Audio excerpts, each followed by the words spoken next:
दोस्तों, मैं डॉक्टर नीलजन आज आप सबसे कोरोना और लॉकडाउन के संबंधों के बीच फिर से बात करने जा रहा हूं। दोस्तों, जैसा कि आप सब लोग देख रहे हैं, पूरी दुनिया में कोरोना रुकने का थमने का नाम ही नहीं ले रहा है और ये तेजी से बढ़ता चला जा रहा है।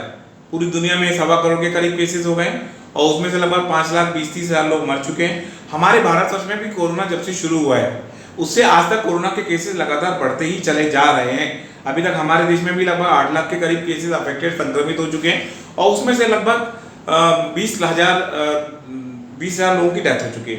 तो दोस्तों, सरकार ने जो करना था कर दिया।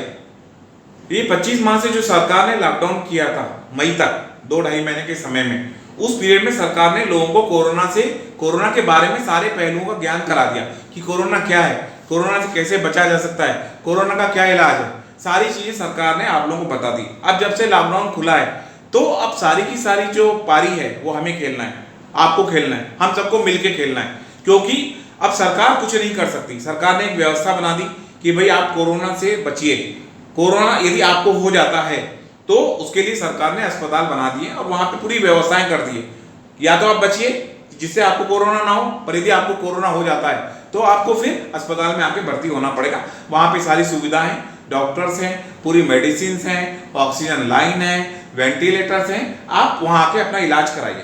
उसमें 2 ही चीजें हैं, 2 से 3% हमारे देश में मॉर्टेलिटी है, मतलब मृत्यु दर 2 से 3% है।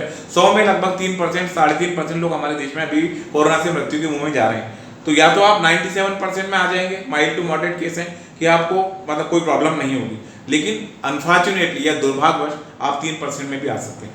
तो अब मुझे ऐसा लगता है कि जिस ढंग से केसेस बढ़ रहे हैं, हमारा एक्सपेक्टेशन क्या था कि इन सब के बाद, लॉकडाउन होने के बाद और लोगों के समझ में आ जाएगा कि कोरोना क्या है और हमें उससे कैसे बचना है। लेकिन केसेस उल्टे बढ़ते ही चले जा रहे हैं और जिस ढंग से हमारे देश में भी केसेस बढ़ रहे हैं, मुझे ऐसा लगता है कि आने वाले 2-3 महीनों में ये संख्या लाखों से करोड़ों में भी जा सकती है और मृत्यु का आंकड़ा भी लाखों में तक जा सकता है। तो मुझे ऐसा लगता है, या मेरी सरकार से मेरा अनुरोध है, विनती है कि इस लॉकडाउन को, कि देखिए जिंदगी बच जाए ज्यादा जरूरी है, जिंदगी ना बचे वो बहुत दुर्भाग्यपूर्ण होगा किसी के लिए। किसी की भी यदि कोरोना से मृत्यु होती है, घर के परिवार के किसी सदस्य की मृत्यु होती है, मुखिया की मृत्यु होती है, तो उसका परिवार तो टूट जाता है। तो इसलिए जिंदगी का बचना आवश्यक है। भले ही हमें उसके लिए कितने भी सेक्रीफाइसेस अपनी पर्सनल जिंदगी में करना पड़े, वो हम करने को तैयार हैं। तो मेरा सरकार से और हमारे भारत देश की सरकार और माननीय प्रधानमंत्री जी नरेंद्र मोदी और सारे स्टेट्स के चीफ मिनिस्टर से, उनसे यही अनुरोध है कि कोरोना से लड़ाई में अभी हमको लॉकडाउन की आवश्यकता और है। लोग गंभीरता से नहीं ले रहे हैं, बहुत से लोग अभी भी उसको गंभीरता से नहीं ले रहे हैं। कुछ लोगों का तो अब ये भी मानना है कि कोरोना नाम की कोई बीमारी नहीं है, जो कि गलत है। भाई, आप अपने एक के चक्कर में सारे लोगों के जीवन से खिलवाड़ नहीं कर सकते।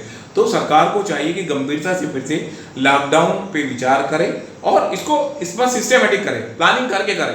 कैसे प्लानिंग करके करे? पहली चीज तो एक डेट डिसाइड कर दें कि भाई हम इतने तारीख से फला तारीख से लॉकडाउन पूरे देश में एक साथ लागू करने जा रहे हैं। उस पीरियड में आप अपनी अपनी तैयारियां पूरी करके रख लीजिए, नंबर 1। नंबर 2, लॉकडाउन की डेट जब डिक्लेयर हो जाती है और जिस डेट से लॉकडाउन शुरू होता है, तो उसके पहले कुछ एहतियात या कुछ हिदायतें सारे लोगों तक पहुंचा दें भाई कि आपको इस पीरियड में पहली चीज तो कालाबाजी आ रही है और सब नहीं करना है। दूसरा, आप लॉकडाउन के लिए कुछ एहतियात जो चीजें हैं वो अपने घर में स्टोर कर लीजिए। तीसरा, जब लॉकडाउन होता है तो उसमें कुछ विशेष जो दुकानें हैं जो लोगों की बेसिक नीड को पूरा करती हैं, उनको स्टेप बाय स्टेप खोलने की इजाजत दी जानी चाहिए। जैसे लॉकडाउन चलता रहेगा, ये बिल्कुल जरूरी है, लेकिन एक दिन में एक किराने की दुकानें खुलें, दूसरे दिन में स्टेशनरी की दुकानें खुलें, तीसरे दिन में बाजार खोलें, सब्जी बाजार खुलें, चौथे दिन कपड़े की दुकानें खुलें, 5वें दिन दूसरे जो लोगों की बेसिक नीड है उनकी दुकानें खोलें। इस प्रकार यदि किया जाए तो मुझे लगता है लॉकडाउन भी चलता रहेगा और लोगों की उनकी बेसिक जो नीड है उसकी आपूर्ति होती रहेगी और लोगों को फाइनेंशियल क्राइसिस नहीं हो पाएगी। तो मुझे ऐसा लगता है कि सरकार को अभी इस लॉकडाउन को कम से कम 1.5 से 2 महीने और जारी कर देना चाहिए, क्योंकि ऐसा करने से जितनी मौतें अभी होने वाली, जो फिगर बार बार आ रहा है कि 1 करोड़ लोग मर सकते हैं, यदि हम अपने देश के 1 करोड़ लोगों तक मौत का इन्फेक्शन का आंकड़ा नहीं बढ़ने देना चाह सकते, तो हमें चाहिए कि सरकारों को चाहिए कि लॉकडाउन पीरियड को कम से कम 2 महीने के लिए और बढ़ा दे और इस बार विशेष तैयारी और एहतियात के साथ बढ़ाए, ताकि पिछले बार जो गलतियां हुई हैं उन गलतियों से सबक लेते हुए हम इसको बेहतर ढंग से क्रियान्वयन कर सकें। यही मेरी प्रार्थना सरकार से। धन्यवाद।